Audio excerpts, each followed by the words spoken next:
Primero, antes de todo, agradecer aquí a Haroldo, a Abraham Gack y toda la gente de Voces del Fénix por invitarme a participar aquí, por invitarme también a escribir un artículo para la revista.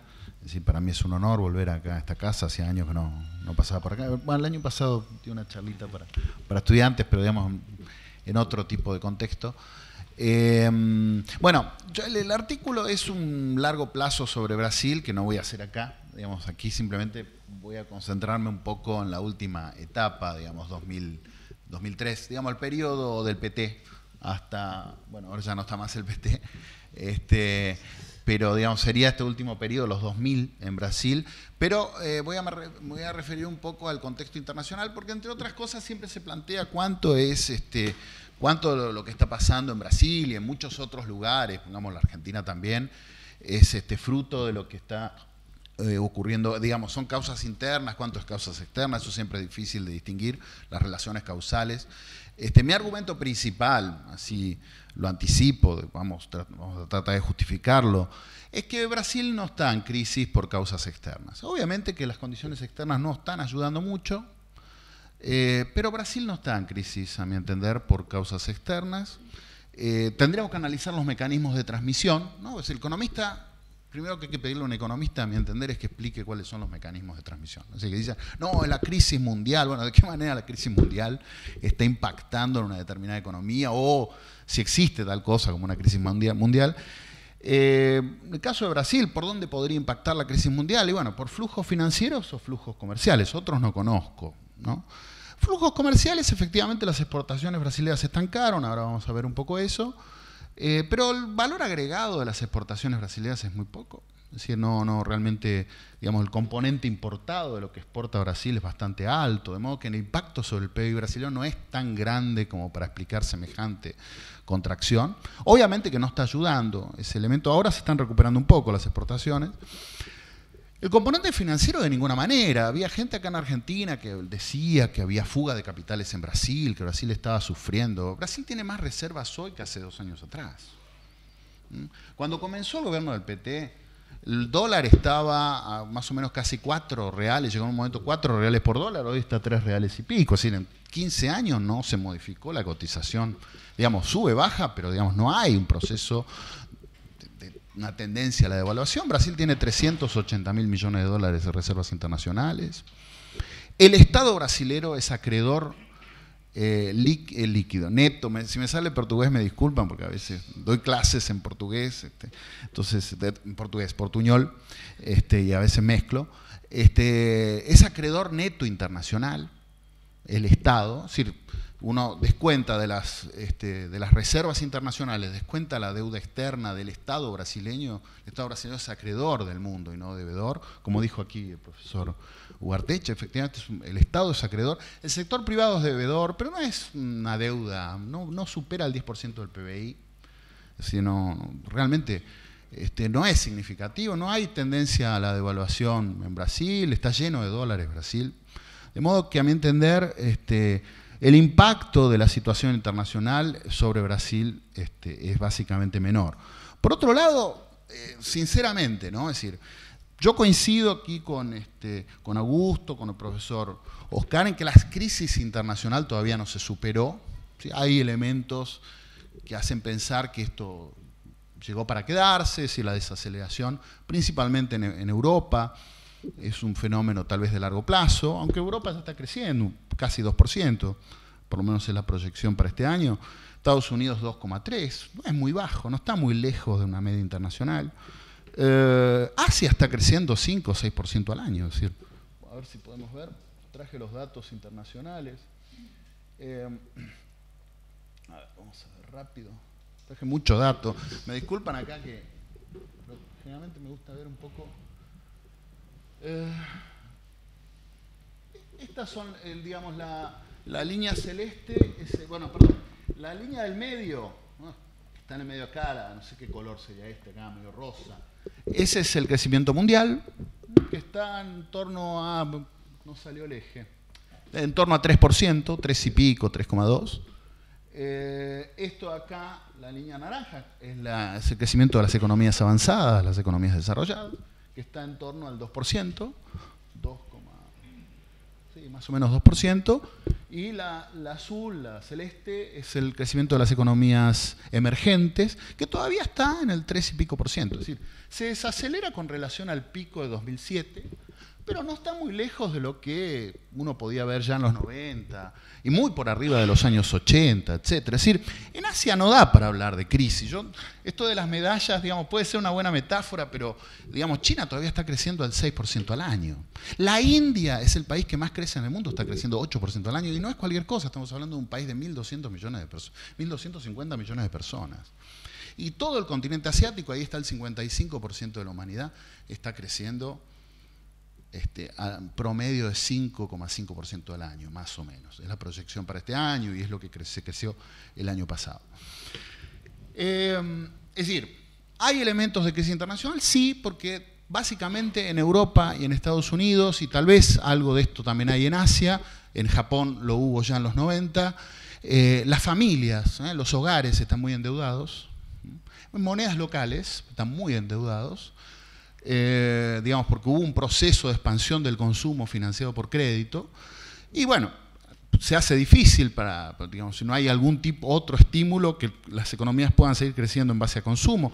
Digamos, comparto esta idea de que de repente países como España, Grecia, etcétera, tenían algún problema de competitividad, pero también hay un elemento básico que eran economías que se expandieron en base al crédito a las familias. Y eso es insustentable en la medida en que la tasa de interés sea mayor que el crecimiento de los salarios. No, si los salarios crecen a una tasa mayor que la tasa de interés, bueno, ahí eso es sustentable, eso puede durar toda la vida. El tema es que los salarios en países como Estados Unidos y en Europa no crecen. La tasa de interés puede ser muy baja, pero no crecen. Entonces, en el largo plazo esto es insustentable. Son países donde esto puede extenderse mucho tiempo porque las tasas son bajas. Ahora vamos a ver el caso de Brasil, que es un caso opuesto. La relación de Brasil con el resto del mundo, por ejemplo, aquí es Brasil versus emergentes. Es verdad, hay una desaceleración, no sé si es que tengo un... Bueno, hay una desaceleración en emergentes, pero la de Brasil me parece que no está muy... No es emergente lo que está aplicando. Miren dónde está Brasil, menos 4% casi el año pasado, y emergente está creciendo al 3,5%. No parece muy relacionado. Esto es Brasil, el mundo, lo mismo. No veo, o sea, que yo no soy un experto en econometría, ni mucho menos, acá hay mucha gente que sabe de eso, si alguien encuentra algún tipo de relación, le agradezco, pero yo no la veo. ¿Qué está pasando en Brasil? Vamos a contar, voy a dar mi versión de lo que ocurre en Brasil, sintética. Brasil, como todos los países de América Latina, como casi todos los emergentes, en emergentes hay que distinguir entre dos grupos, básicamente. África y América Latina, a mi entender, y Asia. Por un motivo muy básico, es que exportan cosas completamente opuestas. Es decir, cuando mejoran los términos de intercambio de América Latina y África, empeoran los del Asia y viceversa. Asia no crece simplemente como un exportador. Es decir, Asia es el motor del crecimiento mundial en las últimas décadas. De modo que estamos hablando de cosas diferentes. Estamos hablando de países de PIB per cápita bajos, pero con dinámicas completamente opuestas. Si el motor de este proceso es Asia, América Latina y África en buena medida son empujados por el crecimiento asiático. Brasil en esto no forma parte de ese motor es China, ese motor son los países asiáticos, voy a insistir con esto. Brasil sigue un poco, más allá del tamaño, la tendencia general de América Latina, que en los años 2000 se vio favorecida por condiciones excepcionales, digamos, a veces se llama de viento de cola, etc. Ahí se usa mucho políticamente, ahora voy a comentar un poco esto. Digamos, ¿qué había a principios de los 2000? Mejora de los términos de intercambio, fantástica mejora de los términos de intercambio, caída de las tasas de interés, aumento de las cantidades exportadas. A esto Brasil, a mitad de década, del 2007, descubren el presal, que son reservas de petróleo gigantescas, es decir, que multiplicaron las reservas brasileras, no me acuerdo por cuánto, el número no lo tengo, pero es fantástico. El crecimiento de Brasil se ve favorecido por todas estas condiciones. En ese contexto, la restricción externa se relaja muchísimo, es decir, Brasil también paga su deuda con el FMI, Brasil comienza a acumular reservas de manera sostenida. Ahora, esto coincide, como también ocurre con toda la región, coincide con un contexto en el cual llega al poder un gobierno nominalmente, pero por lo menos de izquierda, popular, populista, pónganle el nombre que quieran, yo no voy a entrar en estas disquisiciones, pero llega un gobierno de un signo político diferente. Ahora, hay una diferencia importante, por ejemplo, si vamos a mirar el caso con relación a la Argentina. En la Argentina, el neoliberalismo en el 2001 implosiona, es decir, digamos, termina en medio de una catástrofe general, no preciso explicarlo aquí, tasas de desempleo fantásticas, una caída del PBI del 11%. En Brasil, en el 99 hay una devaluación, ni siquiera cae el PBI, ¿no? Ni siquiera cae el PBI en el 99. La economía no había crecido mucho con el periodo de Fernando Henrique Cardoso, el periodo que podríamos llamar neoliberal, el que corresponde a Menem aquí.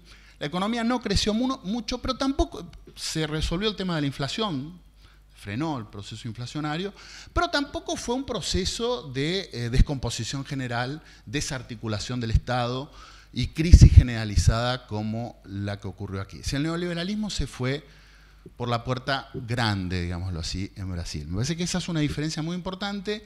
El PT llega muy condicionado, de hecho ya había un proceso especulativo, le bajan la tasa de interés para generar flujos financieros contrarios. Ahí el PT llega muy condicionado, Lula firma antes de las elecciones la carta al pueblo brasileño, en donde un poco se compromete a no modificar sustancialmente nada en términos macroeconómicos, preservar el tripé, ¿no?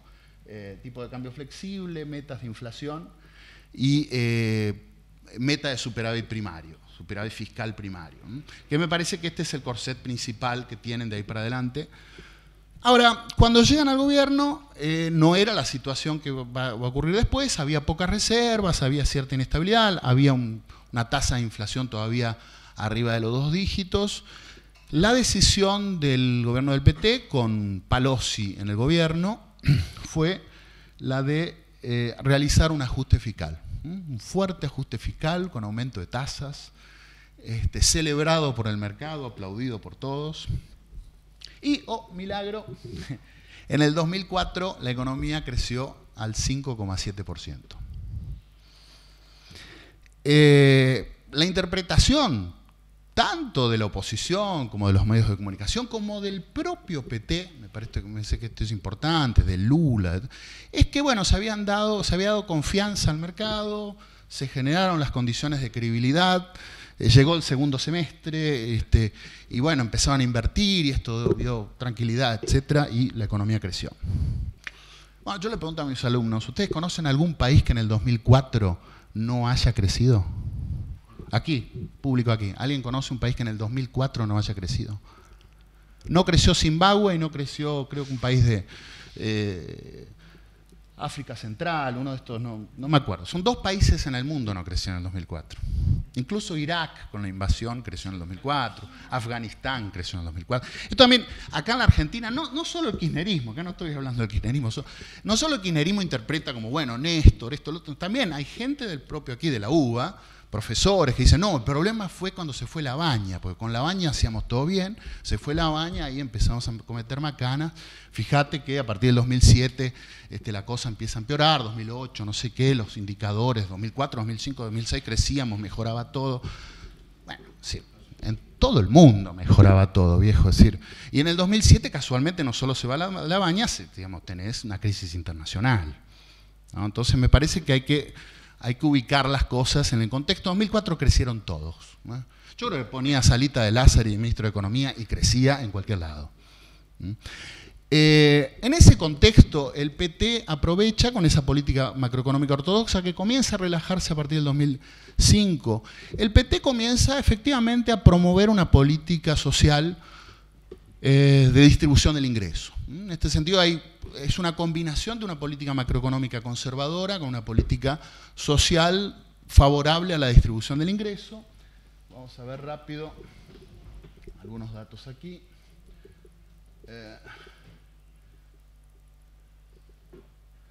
Bueno, a ver, tenemos varios datos. Bueno, esto es el crecimiento del salario medio y de la tasa de desempleo. Ustedes pueden ver que, bueno, ya a partir de 2005 el salario medio comienza a crecer. Todos los años crece hasta el 2014. 2014 se estanca. Ya 2015 es donde empieza a revertirse. Y el desempleo sigue una tendencia decreciente a partir de ahí. El salario mínimo, que es un factor muy... En Brasil, el salario mínimo empuja una cantidad gigantesca de la masa salarial, no solo porque mucha gente cobra efectivamente el salario mínimo, sino que se utiliza el salario mínimo como referencia para jubilaciones. Cualquier salario un poco se estima en cuántos salarios mínimos se ganan, etc. Es decir, tiene una relación con el resto de los salarios bastante fuerte. Ahí pueden ver la evolución del mínimo, del salario total, ¿no? Que siguió una tendencia ascendente durante todos los años 2000. Bueno, acá lo mismo que estábamos viendo antes. Si hay alguna cosa más. Bueno, eso generó, digamos, mejoras en la distribución del ingreso, mejora de los salarios, mejora de la distribución del ingreso, tanto medida en términos personales, como en términos funcionales, como en términos regionales. También las regiones más pobres tendieron a crecer más y a estar mejor que las regiones más ricas. Eso genera, a partir de ahí comienza a generar un aumento importante también del consumo. El consumo crece significativamente, crece la formalización en el mercado de trabajo. Lula, esto durante el primer mandato ya se empieza a ver esto, ¿no? 2005, 2006 claramente. En el segundo mandato de Lula, incluso con el contexto de la crisis internacional, ahí comienza una política mucho más, digámoslo así, heterodoxa. Se larga el PAC, que es el programa de aceleración del crecimiento, que buscaba promover la infraestructura, gasto más de largo plazo, porque en Brasil hubo durante los 2000, y esto se profundizó ya con Dilma, un gran desajuste, digámoslo así, digamos, lo que hace a la política expansiva, entre los gastos corrientes destinados a la distribución del ingreso, monetarios, de los gastos, que podríamos llamar gastos de servicios públicos. Básicamente lo que hubo es transferencia de ingresos a los sectores populares, vía salario mínimo, vía Bolsa Familia, vía aumento de las jubilaciones. Y quedó muy por atrás, más allá de que en el segundo mandato de Lula hubo algún aumento, la inversión pública esencialmente, y la provisión de servicios públicos. Salud, educación, etcétera, mejoraron un poco, pero no en las proporciones de los otros gastos. Pero en el segundo mandato de Lula parecía que Brasil retomaba efectivamente una agenda de desarrollo. Mucha gente se ilusionó. Dilma, de hecho, era una promesa en este sentido, porque era una persona que, más allá de su militancia, venía de sectores vinculados con infraestructura. Parecía una gran apuesta por la infraestructura, pero esto comienza a cambiar ya dramáticamente a partir del primer mandato de Dilma. Digamos, mucha gente comienza a ver esto recién en el segundo mandato, pero ya el primer mandato de Dilma marca un cambio de tendencia significativo a todo nivel, diría, con inversión pública, aumento de tasas de interés, al principio las bajó un poco, después las volvió a subir. Hay unas políticas macroprudenciales que comenzaron a restringir el crédito, principalmente a los sectores populares. Ahora voy a explicar también, ahí hay un problema. Y la economía comienza a desacelerarse. Vamos a ver algunos datos aquí.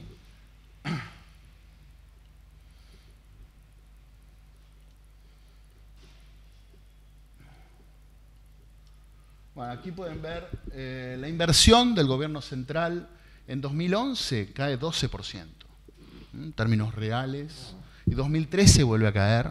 Esto es inversión pública. Recién en 2014, que es un año electoral, en donde ya se venían digamos, tanto el Mundial como los Juegos Olímpicos, hay una cierta recuperación. Y esto obviamente que impacta sobre la inversión privada, que se desacelera significativamente. Si el año 2010 Brasil sale de la crisis internacional con mucha holgura, Brasil crece 10,5% en el 2010, la inversión explotaba, la industria crecía a tasas fantásticas. Ahí comienza, digamos, ¿por qué es que el gobierno de Dilma comienza a dar este giro? Que es algo que me parece que poca gente... bueno, aquí también gastos sociales. ¿Por qué es que el gobierno de Dilma comienza a dar este giro? No es algo que esté digamos, todavía bien interpretado, creo que falta un análisis sobre qué es lo que pasó. Lo cierto es que ya había un clima de tensión en sectores del empresariado, medios de comunicación. Hablaban ya en 2010 de un recalentamiento de la economía, de un peligro inflacionario, de que era necesario enfriar un poco, etc. Y eso es lo que comienzan a hacer a partir de 2011. Es decir, medidas macroprudenciales para frenar un poco el crédito y un ajuste principalmente en la inversión pública, que desacelera la economía brasileña. Un dato que les quería mostrar, que me parece que es muy relevante, es el siguiente. Este es el número de huelgas en Brasil, ¿no? El número de huelgas, ustedes pueden ver que ya a partir del 2007, 2008, inicia un ciclo ascendente. Lo mismo se observa con el número de horas paradas. Y aquí otro dato es, aquí pueden ver digamos, cómo junto con el salario mínimo comienzan a encarecerse servicios como costurera, manicura, depilación, es decir, son servicios, digamos, de baja calificación y en general que consume mucho la clase media brasileña. Básicamente hay un encarecimiento, del salario y hay un encarecimiento de la mucama y de muchos servicios que la clase media brasileña usualmente consumía.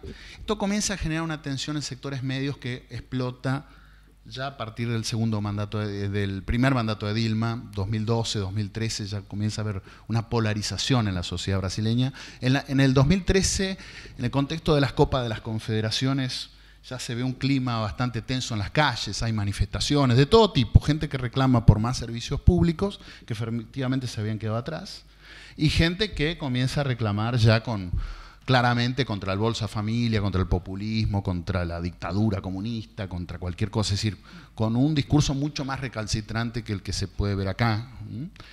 Esto, digamos, me parece que repercute mucho en el PT, repercute en el PT. PT, a mi entender, frente a esa situación, inclinó durante la campaña electoral de 2014 la balanza hacia un discurso más hacia la izquierda, a pesar de que llega casi en recesión a las elecciones de 2014, un año donde la economía brasileña no crece, y 2015 toman la decisión de hacer un ajuste fiscal severo, un ajuste fiscal de proporciones mayúsculas. Ahí comienza tanto un corte de gasto público como un nuevo aumento de las tasas de interés, que se suma a varios otros procesos. Es decir, hay una política fiscal contractiva, muy contractiva, una política monetaria contractiva, que se suma al estancamiento del consumo y de las exportaciones. Las exportaciones, ustedes pueden ver, que se estancan como el resto del mundo. También aquí un poco todo el discurso, hay varias interpretaciones sobre qué es lo que está pasando en Brasil, etc. Una interpretación así muy fuerte, con mucho apoyo mediático aquí y allá, es esta de que, bueno, el real estaba muy apreciado, la economía estaba muy apreciada y eso estancó las exportaciones y entonces por eso se paró la economía brasileña. Ustedes pueden ver que básicamente las exportaciones brasileñas siguen la tendencia mundial. Aquí tenemos las exportaciones mundiales, que está en verde, las exportaciones brasileñas el azul, las de manufacturas de brasileras y mundiales. No veo grandes diferencias entre la evolución de una y otra, pero ciertamente eso impacta sobre la economía. El consumo aparente, para mostrar también que no existe una relación. Lo cierto es que a partir de 2015 tenemos estancamiento de las exportaciones, política fiscal fuertemente contractiva y a ver si lo encontramos aquí. De esto voy a hablar un poquito. Uy. Soy medio desordenado con los gráficos. Y estancamiento del consumo. El consumo tiene varios elementos en Brasil que deben remarcarse. El consumo creció, digamos, impulsado en parte por el salario mínimo y en buena medida también por la formalización en el mercado de trabajo. Formalización del mercado de trabajo y con las transferencias sociales. En Brasil se dio un proceso en este sentido sí muy parecido al de Europa y Estados Unidos, no como un contagio de la crisis, ni mucho menos, pero sí como una práctica neoliberal general, que me parece que los efectos se están viendo en todos lados, que es esto de tratar de impulsar la economía en base al crédito a los hogares, tratar de impulsar la economía en base a crédito a las familias. Es decir, a vos te dan un Bolsa Familia, o sea, una asignación universal por hijo, y vos podés pedir un crédito. Te podés comprar, no sé si un auto, pero te podés comprar una heladera, un lavarropas y no sé qué otra cosa en 20 cuotas. Por tener Bolsa Familia, por tener salario mínimo, por estar formalizado. Es decir, hay un fuertísimo proceso de endeudamiento de las familias brasileñas, ¿no?, que es totalmente insustentable. Es decir, decíamos que era insustentable en países como Estados Unidos y en Europa porque los salarios no crecían y más allá de que las tasas eran bajas, digamos, no crecían los salarios, eso lo torna insustentable. Imagínense en Brasil, que tienen las tasas más altas del mundo, o de las tasas más altas del mundo, por lo menos de largo plazo, con un salario que si bien creció nunca, ¿no?, llegó a los niveles de la tasa de interés. Es decir, es insustentable ese crecimiento del consumo financiado por crédito en Brasil. Y llega un punto en donde el consumo comienza a contraerse por la necesidad de pagar deudas, que es lo que pasa a partir de 2014 y 2015. Es decir, en Brasil tenemos una combinación de caída del consumo en parte por este factor, es un altísimo nivel de endeudamiento de los hogares, estancamiento de las exportaciones, política fiscal contractiva y obviamente la inversión privada en un contexto como ese tiene que caer, nadie va a invertir por una demanda agregada que está en franca contracción. Esto genera a partir del 2015 claramente un aumento del desempleo y una caída de los salarios, ¿no? Ya la tendencia es muy clara en este sentido ahí. Ahora, ¿por qué hace esto el gobierno brasileño? ¿Por qué opta en un contexto donde el consumo inevitablemente iba a estancarse y donde las exportaciones están estancadas? ¿Por qué opta por una política fiscal contractiva? Aquí las explicaciones son tantas como las ideologías en cuestión. Insisto, Brasil no tiene un problema externo acuciante. Aquí ustedes pueden ver, digamos, tengo algunos datos indicadores externos ahí, pero podemos ver, por ejemplo, a ver.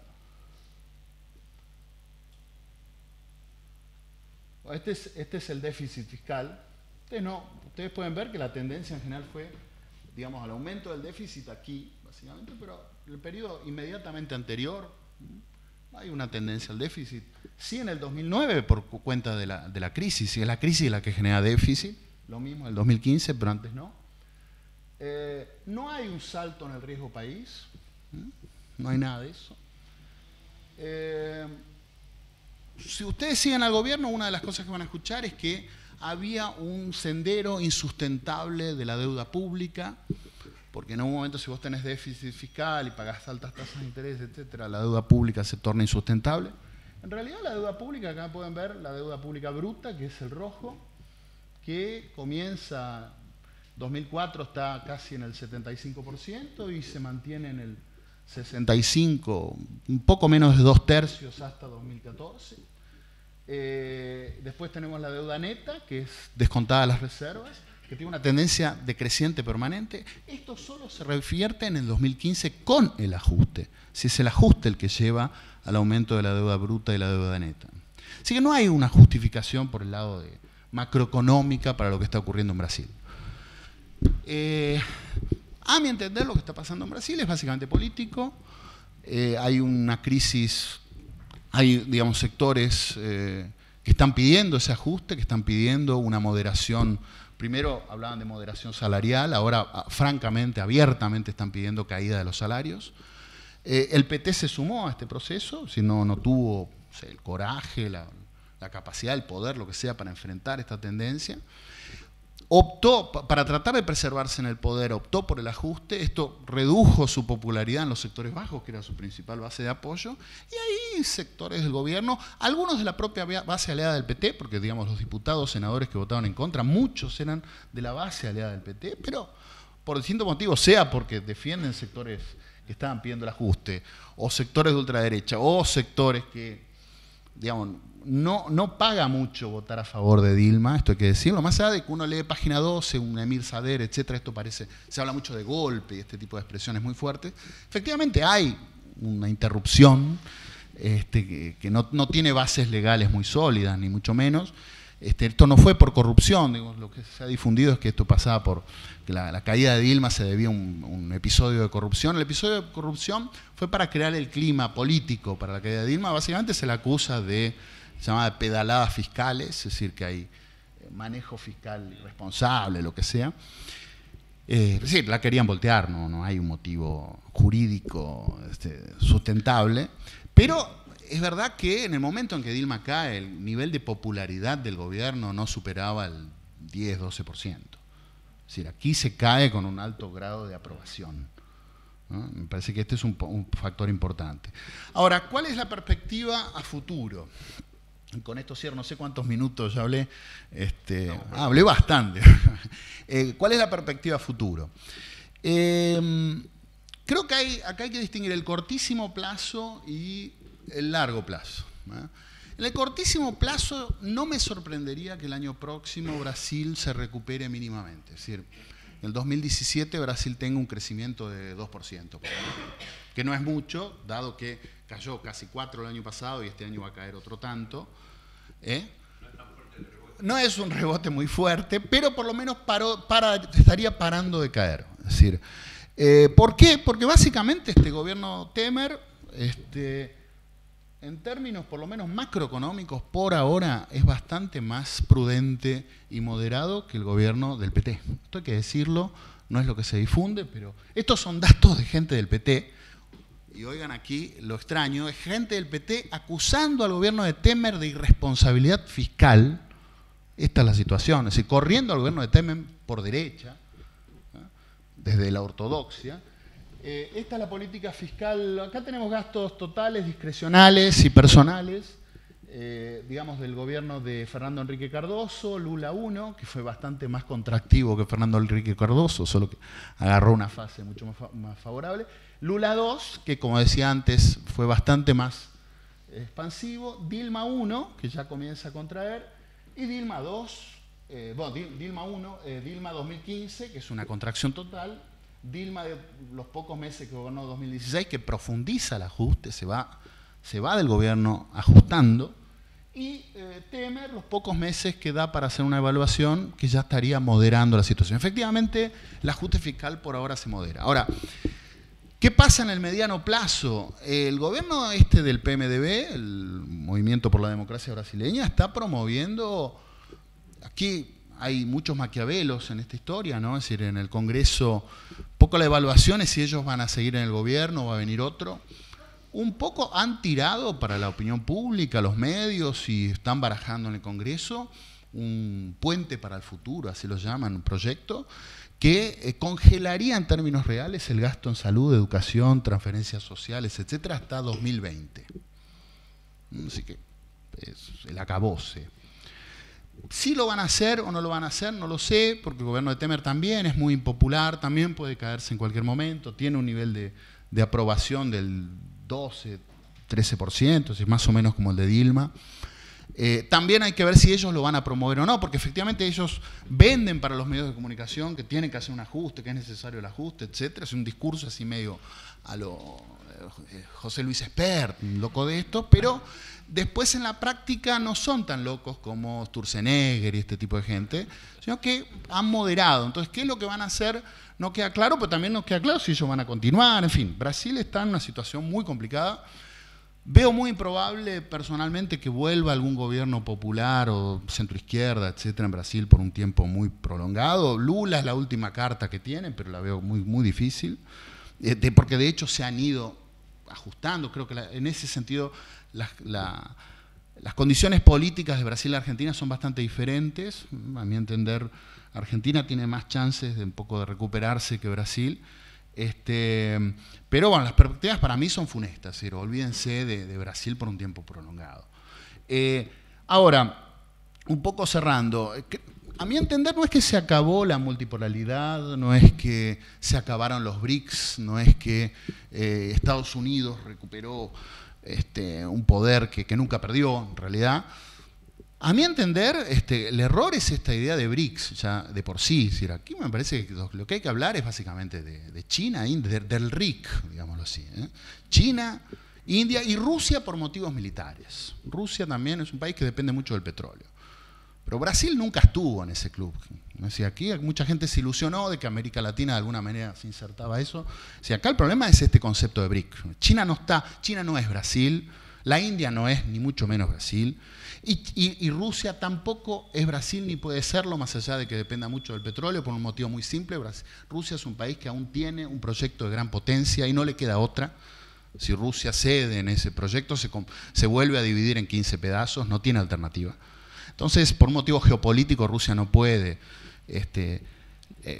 digamos, decir, bueno, que ocurra cualquier cosa, que venga al mercado, etc. Entonces, me parece que el error básico es esta idea que se instaló mucho en América Latina y en Brasil especialmente. Los brasileños se la creyeron con los Juegos Olímpicos, con el Mundial, etcétera, de que eran parte de un club de países que estaban destinados a marcar la dirección del planeta en las próximas décadas. Brasil no está en ese juego, pero a mi entender no hay que interpretar China o Rusia y tampoco la India, ni mucho menos a partir de Brasil, nada más.